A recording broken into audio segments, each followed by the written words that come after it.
मैं फिर से आपके बीच में एक आपके लिए वीडियो लेकर आई हूँ। आप सभी बहुत पसंद कर रहे हैं और बहुत सारा उत्साह प्रोत्साहन दिखा रहे हैं मेरे वीडियोस के प्रति, और यही आपका जो प्रेम है, जो स्नेह है, वो मुझे एक नई ऊर्जा प्रदान करता है।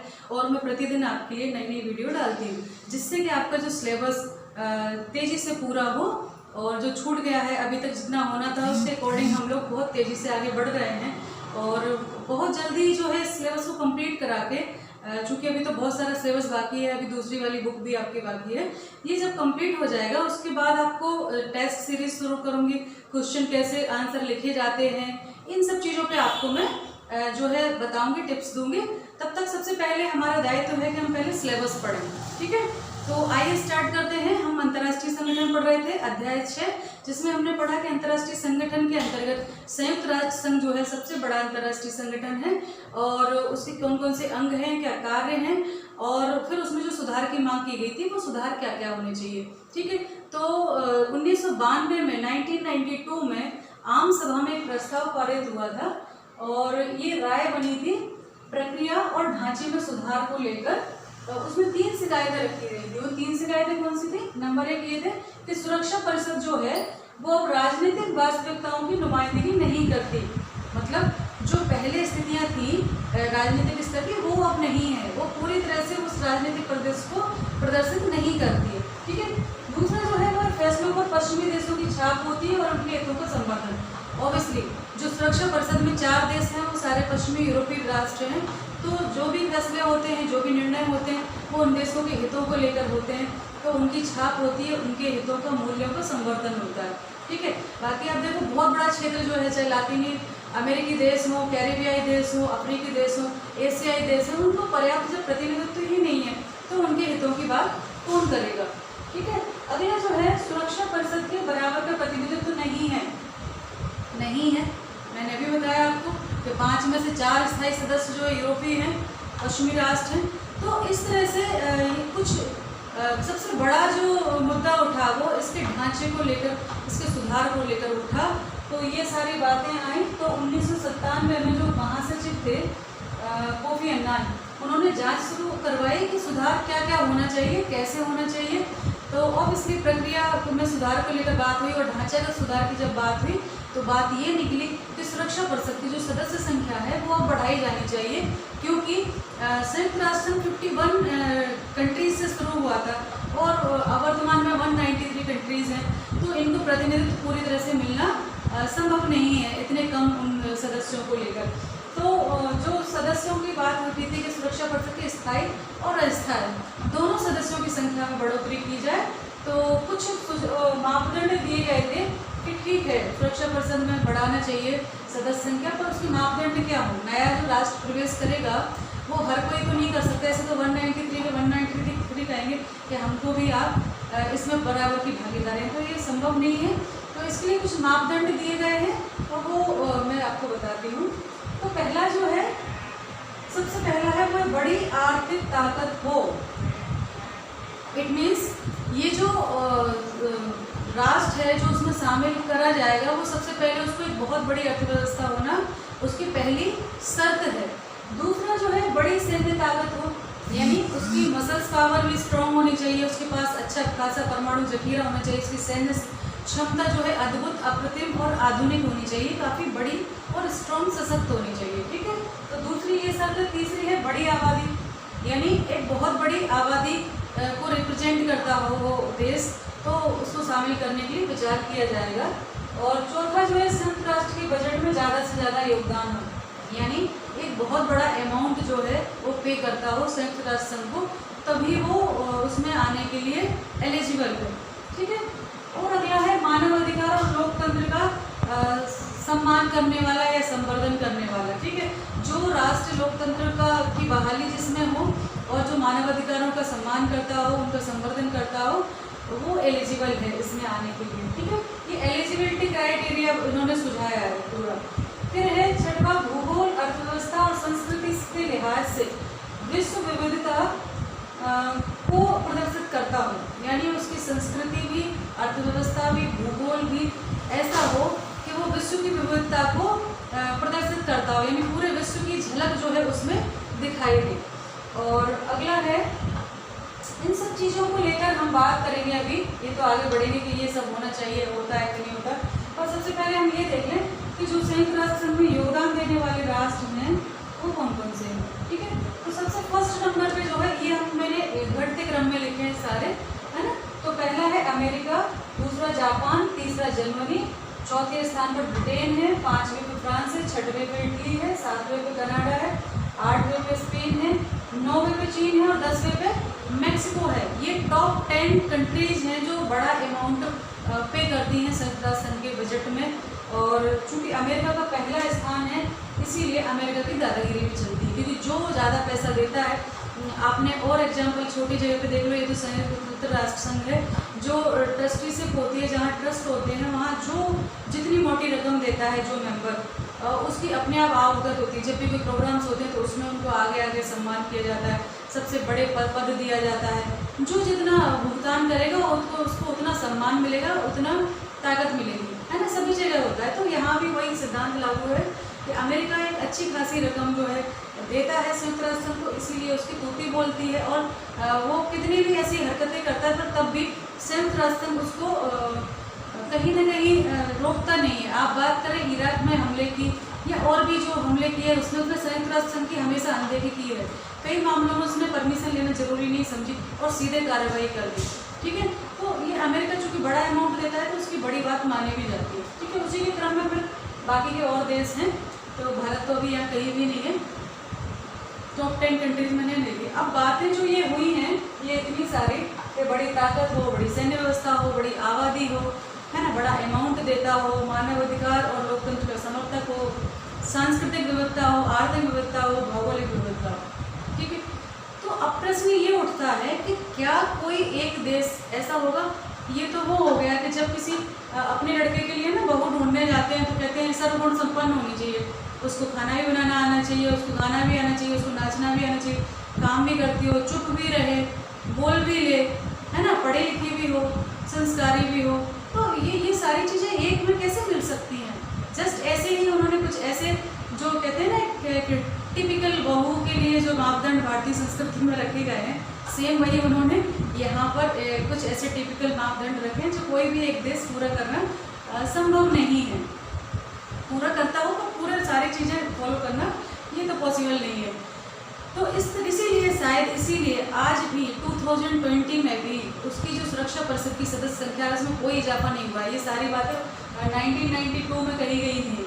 ठीक है, आज 18 साल बाद ये वही ढाक के 3 बात है। क्यों? क्योंकि ये सारी शर्तें पूरा होना संभव ही नहीं है। ठीक है, यह हो सकता है हो, पर कुछ ना कुछ तो कमी रह जाएगी, है ना।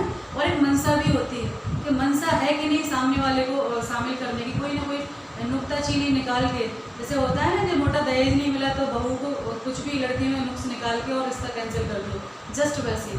ठीक है, तो ये सारी चीज़ें चल रही थी और बात यही चल रही थी क्या ये सारे देश तो भले ही कोई सदस्य कोई राष्ट्र उसमें शामिल होने की इच्छा नहीं रखता हो, पर तब भी वो ये प्रश्न उठाने का अधिकारी है कि क्या ये सारी शर्तें कोई एक देश पूरी कर सकता है, क्या ये व्यवहारिक हैं, क्या ये प्रासंगिक है। अब मान लीजिए चलो अर्थव्यवस्था बड़ी हो, पर बड़ी जनसंख्या का क्या तात्पर्य है। क्या बड़ी जनसंख्या होने से कोई व्यक्ति अच्छा प्रतिनिधित्व कर लेगा संयुक्त राष्ट्र संघ में, या संस्कृति की विविधता होना।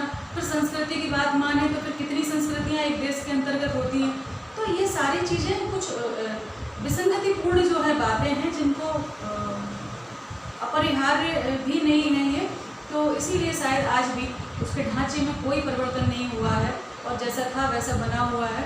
अब बात करते हैं इसमें सुधार की। एक और सुधार है, कुछ लोग ये मानते हैं कि जो इनकी वीटो पावर है वो वीटो पावर ख़त्म कर देनी चाहिए। जो 5 बड़े राष्ट्र हैं उनकी वीटो पावर है वो ख़त्म कर देनी चाहिए। तो मुद्दा यही होता है कि ये जो 5 बड़े राष्ट्र हैं ये क्या सहमत होंगे अपनी शक्ति को कम करने के लिए।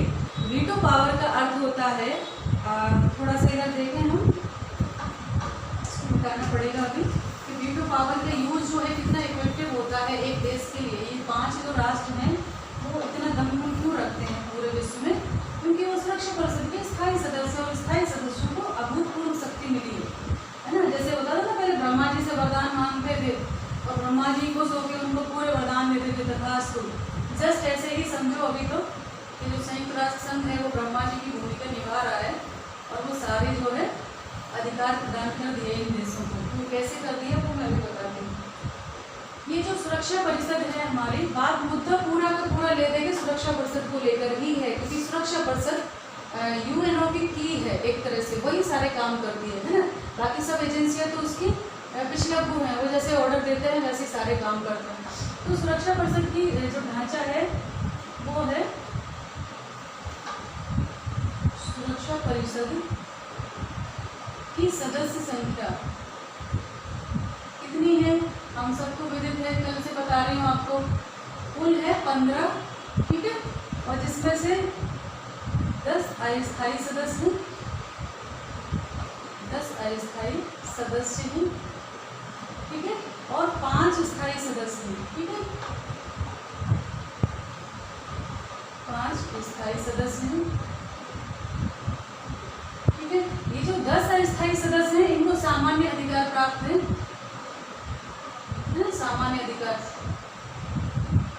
और हालांकि अन्य जो कंट्रीज हैं उनके मुकाबले कुछ ज़्यादा इनकी पूछ परख होती है, पर उतनी नहीं होती, ठीक है।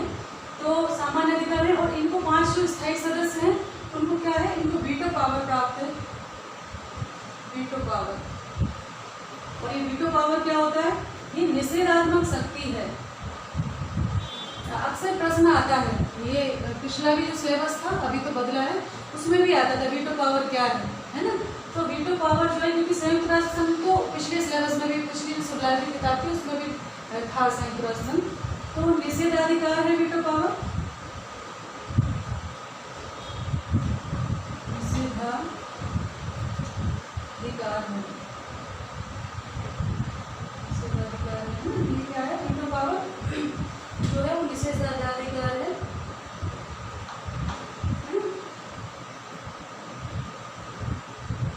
और ये किसको प्राप्त है, सिर्फ 5 देशों को है। ये जो 5 देश है ना स्थायी, 5 स्थायी देशों को प्राप्त है, ठीक है। अब इनमें क्या भिन्नता है, तो ये जो है सामान्य है। दूसरा, इनका कार्यकाल कितना है, 2 वर्ष के लिए चुने जाते हैं, 2 वर्ष के लिए, ठीक है। ये 2 वर्ष इनके खत्म हुए फिर ये हटा दिए जाएंगे, फिर ये फिर से प्रयास करेंगे। लेकिन ये 2 वर्ष खत्म होने के तुरंत बाद इनको सदस्यता स्थायी नहीं दी जाती है, इनको वेट करना पड़ता है, फिर से ये उस दौड़ में आते हैं, फिर से इनको 2 वर्ष के लिए कभी चुना जाता है। भारत भी कई बार इसका सदस्य रहा है 2 वर्ष के लिए, ठीक है। और ये इनको क्या है, ये स्थायी सदस्य हैं, यानी इनको सीधे मेंबरशिप तभी से मिली है जब से संयुक्त राष्ट्र संघ बना, ठीक है। और इनको निषेधाधिकार प्राप्त है, ये 5 देशों को। इसका निषेधाधिकार का क्या मतलब होता है कि जब कभी संयुक्त राष्ट्र संघ में कोई प्रस्ताव पास होता है, या सुरक्षा परिषद में कोई प्रस्ताव पास होता है, तो एक तरफ ये 14 देश जो है पक्ष में होंगे, ठीक है, और ये एक देश, एक स्थायी सदस्य, ठीक है, सदस्य विपक्ष में वीटो यूज करता है, वीटो उपयोग करता है, ठीक है। तो वो प्रस्ताव पास नहीं होगा, तो वह प्रस्ताव रोक लग जाती है ना, प्रस्ताव पर रोक लग जाती है। आप सोचो कितनी खतरनाक शक्ति है ना, कि एक 14 लोग एक तरफ और एक आदमी एक तरफ, वो भी 14 कैसे कि 10 सुरक्षा परिषद के अस्थायी सदस्य और 4 स्थायी सदस्य, उसके बाद भी वो एक आदमी पूरे उसको मटिया मेट कर देता है ना, या रोक देता है। तो समय समय पर इन लोगों ने अपना वीटो पावर यूज किया है। मैं पिछली जो वीडियोस में बताया था कि अमेरिका ने कितनी बार, इसने कितनी बार, सबसे ज़्यादा जो सोवियत संघ ने वीटो पावर का यूज किया है, और उसके बाद अमेरिका ने, फिर फ्रांस ने, ब्रिटेन ने, सब अपने यूज किए।